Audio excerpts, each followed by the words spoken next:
অনেক বছর আগের কথা। তায়েব রাজ্য শাসন করত এক বাদশাহ, নাম মুতাসিম বিল্লাহ। তার রাজ্যে শান্তি এবং সমৃদ্ধি ছিল।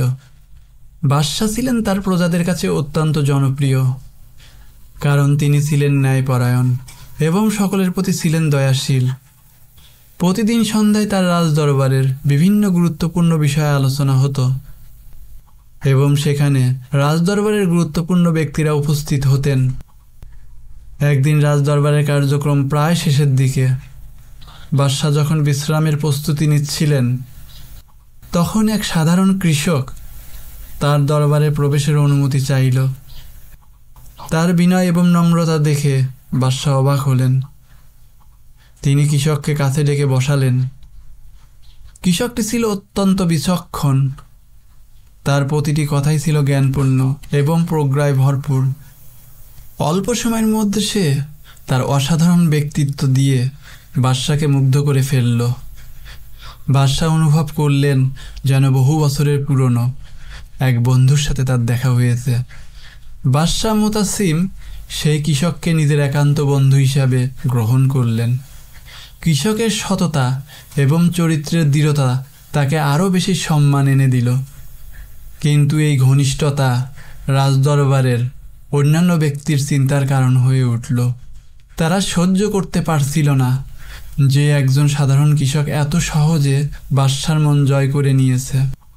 তাদের মধ্যে একজন ছিল মন্ত্রী, মারাত্মক হিংসুটে। সে এই হিংসুক দলের সর্দার। তার অন্তর হিংসার আগুনে জ্বলছিল। সেদিন রাতে ভাবতে থাকলো কিভাবে এই কৃষককে বাদশার কাছ থেকে দূরে সরানো যায়, কিন্তু তার কোনো ফন্দিই কাজে আসছিল না। সে চরম হতাশায় ভুগতে লাগলো। একদিন গভীর চিন্তায় মগ্ন থাকাকালে হঠাৎ তার মাথায় এক শয়তানি বুদ্ধি এলো। সে চিৎকার করে উঠল, পেয়েছি, এবার বাছাধনের রক্ষা নেই। সে সঙ্গে সঙ্গে কৃষকের সাথে দেখা করে তাকে তার বাড়িতে খাবারের দাওয়াত দিল।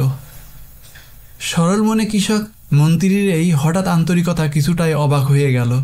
মন্ত্রীর এই হঠাৎ আন্তরিকতায় কিছুটা অবাক হলেও দাওয়াত গ্রহণ করল। মন্ত্রীর বাড়িতে কৃষক গিয়ে দেখল সব খাবারে অতিরিক্ত রসুন ব্যবহার করা হয়েছে। সে বুঝতে পারছিল না কেন এমনটা করা হয়েছে, কিন্তু নিমন্ত্রণকারীর মান রাখতে সে বাধ্য হয়ে সেই রসুনযুক্ত খাবার খেল। খাবার শেষে সেই মন্ত্রীর কাছ থেকে বিদায় নিয়ে নিজের বাড়িতে ফিরে গেল। হিংসুটে মন্ত্রী আর কাল বিলম্ব না করে সোজা বাদশার দরবারে চলে গেল। সে বাদশাকে বলল, মহারাজ, আপনি যাকে এত ভালোবাসেন সে আপনার প্রতি চরম অপমানজনক মন্তব্য করেছে। সে নাকি আমাকে বলেছে যে আপনার মুখ থেকে অসহনীয় দুর্গন্ধ বের হয়, আর এই দুর্গন্ধের কারণে সে আপনার কাছে যেতে চায় না। মন্ত্রীর কথা শুনে বাদশাহ রাগে কাঁপতে লাগলেন। তিনি সঙ্গে সঙ্গে কৃষককে ডেকে পাঠালেন। এদিকে রসুনের তীব্র গন্ধের কথা ভেবে কৃষক ভাবল বাদশার কষ্ট হতে পারে, তাই সে ভালো করে একটি কাপড় দিয়ে তার নাক মুখ ঢেকে রাজদরবারে হাজির হলো। বাদশাহ যখন দেখলেন যে কৃষকের নাক মুখ ঢাকা, তখন তিনি মন্ত্রীর অভিযোগ পুরোপুরি সত্যিই বলে ধরে নিলেন। তার মনে হলো, ঠিকই তো, মন্ত্রীর কথা সত্যি না হলে কেন সে আমার সামনে এমনভাবে আসবে। বাদশাহ ক্ষোভে একটি চিঠিতে লিখে কৃষকের হাতে দিলেন এবং তাকে ইয়েমেনের গভর্নরের কাছে পৌঁছাতে বললেন। চিঠিতে লেখা ছিল, এই চিঠি বাহককে দেখা মাত্রই যেন হত্যা করা হয়। কৃষক বিনা বাক্য ব্যয়ে চিঠি নিয়ে ইয়েমেনের পথে রওনা দিল। পথিমধ্যে তার সাথে মন্ত্রীর দেখা হলো। মন্ত্রীর চোখে পড়ল কৃষকের হাতে বাদশার মোহর করা একটি চিঠি।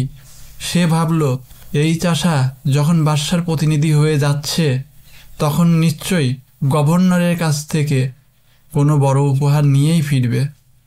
এই সুযোগ হাতছাড়া করা যাবে না। সে দ্রুত কৃষকের কাছে গিয়ে বলল, ভাই, তুমি বুড়ো মানুষ, এত কষ্ট কেন করবে? চিঠিটি আমাকে দাও, আমি তোমার হয়ে পৌঁছে দিচ্ছি। কৃষক সরল মনে চিঠিটি মন্ত্রীর হাতে তুলে দিল।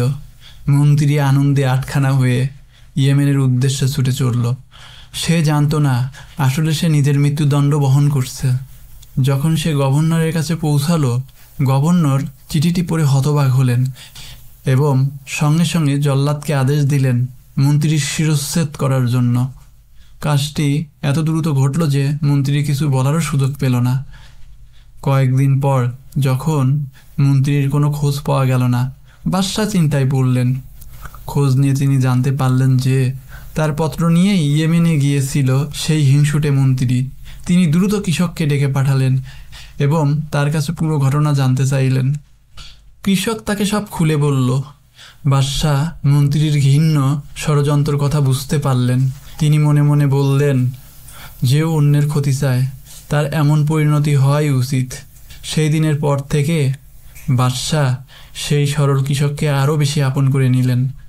প্রিয় দর্শক, এই গল্প থেকে আমরা কয়েকটি মূল্যবান শিক্ষা পাই।